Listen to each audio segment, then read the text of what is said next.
An individual retirement account, also known as an IRA, is a tax-advantaged investment account. This is designed to help taxpayers save for retirement. Now, IRAs are one of the most effective ways to invest for your golden years of retirement. When I talk to my friends about these retirement accounts, I always sense a battle, almost a confusion between them. So I invite you to watch this battle of the IRAs, traditional IRA versus Roth IRA. Which one is going to win will depend on your tax situation.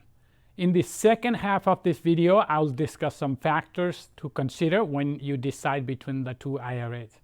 First, let's discuss the differences between these two. The first difference is in the tax treatment. Contributions to traditional IRA may be tax deductible in the year they're made, and it depends on your income and whether you have access to an employer-sponsored retirement plan. The money in the account grows tax deferred, meaning you only pay taxes once you withdraw money during the retirement. At that point, the withdrawals are usually taxed as ordinary income.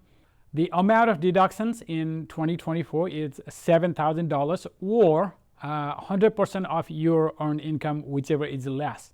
Now, if you are 50 years or older, you can contribute additional $1,000 as a catch-up contribution. On the other hand, the contributions to Roth IRA are made with after-tax dollars. So there is no immediate tax deduction benefit for contributing to the Roth IRA. However, qualified withdrawals from Roth IRA, and including contributions and investment gains, are tax-free in retirement as long as the account has been open for at least 5 years and you meet specific requirements set by the IRS.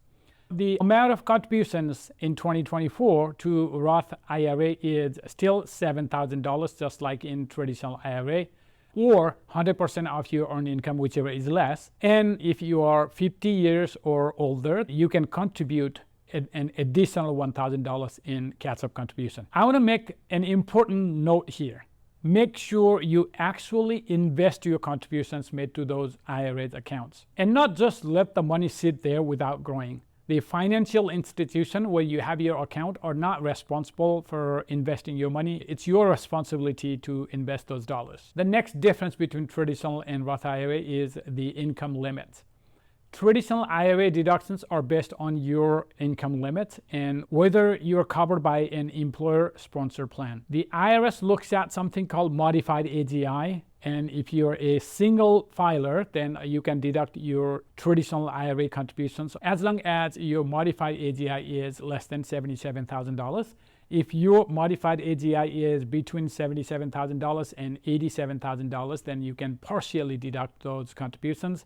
For married filing joint couple, the amounts are $123,000 and $143,000. So if your modified AGI is less than $123,000, then you can deduct your contributions to traditional IRA. Between $123,000 and $143,000 of modified AGI, you can partially deduct those contributions. And if your modified AGI is over $143,000, then you cannot deduct the traditional IRA contributions.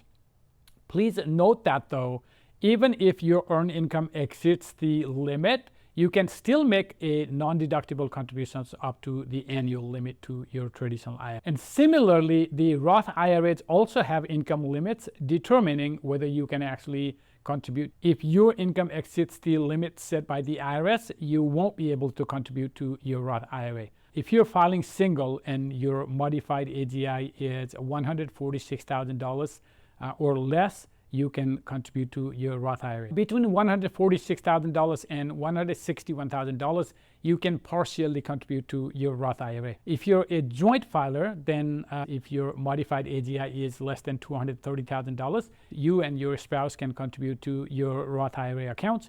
Between $230,000 and $240,000, you can partially contribute to your Roth IRA account. Now, if your modified AGI is over $240,000, then you cannot contribute to your Roth IRA during that tax year. The next difference between these IRA is the required minimum distributions. These are also called RMDs. You must start taking minimum distributions from your traditional IRA starting at age 73. These withdrawals are mandatory and subject to income tax and even a 50% excise tax if you don't meet the minimum requirement withdrawal. You don't want to be in that situation where you pay 50% penalty for not taking money out, so plan accordingly. On the other hand, Roth IRAs do not have required minimum distributions during the original account holder's lifetime. This allows that money to continue to grow tax-free as long as you live, and you can pass the account on to your heirs without them being subject to income tax. The next difference between these two IRAs is early withdrawal penalties. Now, withdrawals made from a traditional IRA before age 59.5 are generally subject to a 10% early withdrawal penalty, and this is in addition to income tax that you need to pay during that year. This is unless you meet an exception, like a first-time home buyer, you're paying for colleges, or you're disabled or you're deceased. On the other hand, the money in your Roth IRA can be withdrawn penalty-free. However, withdrawing earnings before the age of 59.5 may result in tax and penalties unless you meet the exception. The next difference between traditional and Roth IRA is the employer sponsorship, right? Anyone with earned income can contribute to a traditional IRA. And this is regardless of whether they are covered by an employer-sponsored plan or not. Certain employer retirement plans may offer employer-sponsored Roth IRA options, but not all of them do. But individual taxpayers can still make direct contributions to their Roth IRA accounts. Now comes the fun part. Which one is right for you? Whether traditional or Roth IRA is better for you depends on your financial situation, your goals, and your preferences. This may vary from year to year. Just because traditional IRA is better this year or vice versa doesn't mean that that's going to be true in the future years. Here are some important factors that you need to consider while making this important decision.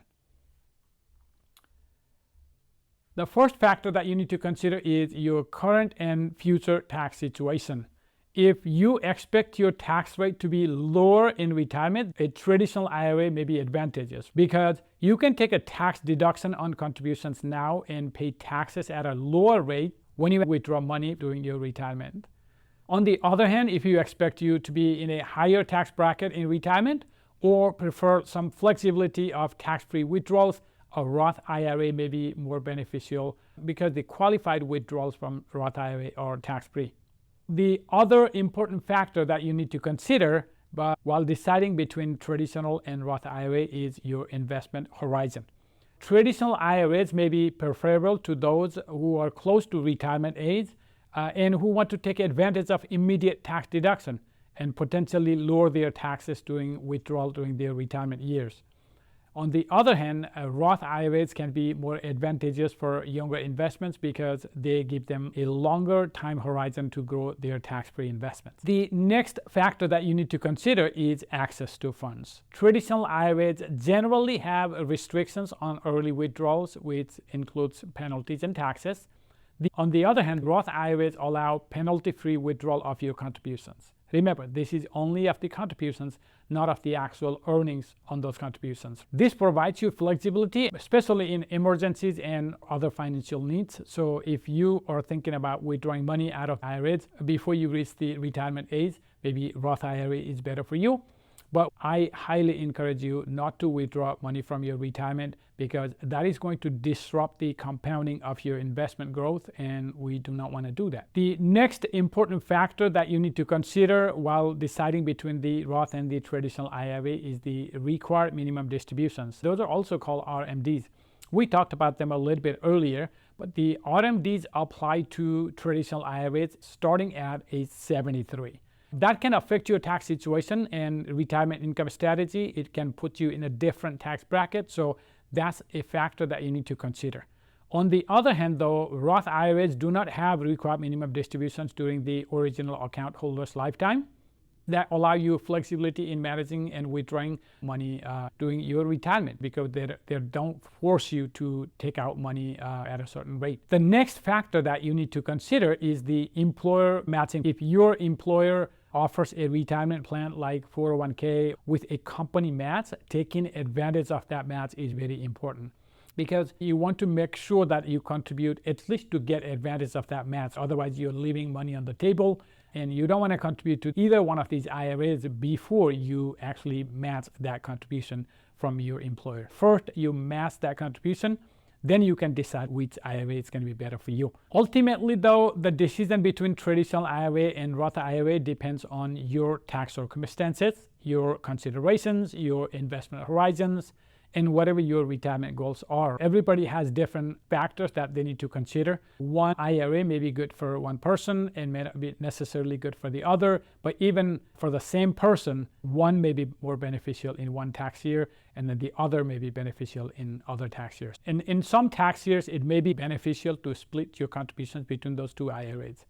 It just depends on your tax situation. If necessary, consult with a qualified professional who can give you personalized advice based on your situation, because everybody's situation is different. I don't personally recommend hiring a financial advisor though, because they charge you up to 2% of your investment as annual fee, and those costs can add up very quickly. And that's coming purely out of your retirement funds. Retirement savings and your finances, these are very important topics, and I highly encourage you to spend some time and energy learning about these. Just like your investment dollars, this knowledge will serve you very well throughout your lifetime. So there is definitely an advantage of learning about these topics and spending some time reading about these. You also want to consider diversifying your retirement savings by utilizing both Roth and traditional IRA if your situation allows that. Remember, in some tax years, it is beneficial to contribute to Roth IRA. In some tax years, it is more beneficial to contribute to traditional IRA. And in another tax year, it may be beneficial to split your contributions between those two. So you just need to look at your situation and see which one is good for you during that tax year. I'm going to repeat this point again because this is very important. Don't forget to invest the money that is in your IRA account. The financial institutions that are holding your IRA accounts are not going to invest your contributions for you. You will need to choose how to invest that money yourself. If you're really good at picking stocks, that's up to you. But if you don't know how to pick stocks, or if you're not good at it, maybe just a broad market index fund that mimics the total market or the S&P 500 might be a good option. But you want to make sure that your IRA dollars are actually invested and just not sitting there, not growing. Remember, when talking about the IRAs, one answer does not fit for all taxpayers. You'll need to consider the points that we discuss in this video and decide which one is right for you. If it gets too confusing or if your tax situation is too complex, please contact a qualified tax professional for help, and they should be able to give you some advice. Now, if you have already started saving for your retirement, I'm so happy for you. And I wish you all the best. You are on the right track, and so keep marching forward. If you have not started saving for your retirement or have not opened your IRA accounts yet, I hope you will take some time and start that process and start saving for your retirement soon. Please go down to the comment section and tell me what other tax, investment, savings, or even general topics you want me to cover in future videos. I hope this video has been helpful. Please like and share it, and remember to subscribe to my channel. Thank you, and see you soon.